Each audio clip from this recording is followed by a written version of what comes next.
Bonjour les amis, bon, en route pour une nouvelle chronique. Alors cette fois-ci, je vais vous parler de quelque chose qui m'a un peu surpris dans le sud de l'Italie. Et en cela, il ne ressemble pas du tout au nord. Voyez-vous, je circulais dans la campagne et puis soudain, un rat tout gris trônait, griffes plantées, pattes écartées, sur une poubelle en plastique toute noire, juchée au sommet d'autres poubelles, elles aussi en plastique, noires, jetées là à la volée. La plupart étaient éventrées et vomissaient le contenu peu ragoûtant de leurs entrailles. Ce qui ne semblait pas gêner le moins du monde notre rat.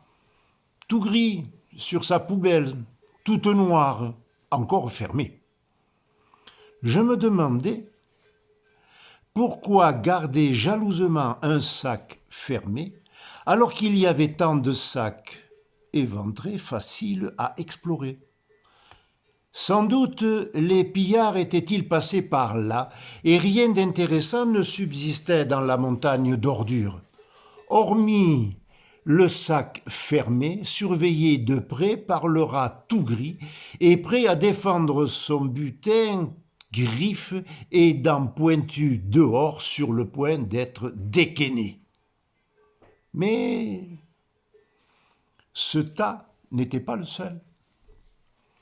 Des tas d'autres tas parsemaient la campagne, reliés l'un à l'autre par des carcasses de frigos, de cartons avachis, de fruits pourris, de squelettes inidentifiables, quelques gravats et d'autres déchets innommables. J'imaginais des colonies de rats, défendant chacune son territoire, prêtes à attaquer la colonie voisine pour un territoire jugé plus intéressant ou plus prometteur. Le dépotoir à côté de la pizzeria, avec ses restes de margarita, devait être plus intéressant que celui du réparateur automobile, avec ses restes de pneus, même si, imbibé d'huile, le caoutchouc aurait pu passer mieux.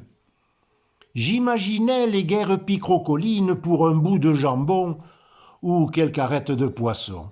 C'était Mad Max chez les rats pour l'énergie alimentaire. Je me demandais comment l'humanité de ces régions d'Italie pouvait avoir autant de mépris pour la nature et pour leur environnement. Mais peut-être a-t-elle pour elle-même le même mépris. L'éducation est une éthique longue à acquérir, et sur ce plan-là, le sud de l'Italie ne ressemble en rien au nord. Je vous salue et je vous donne rendez-vous pour une prochaine chronique napolitaine.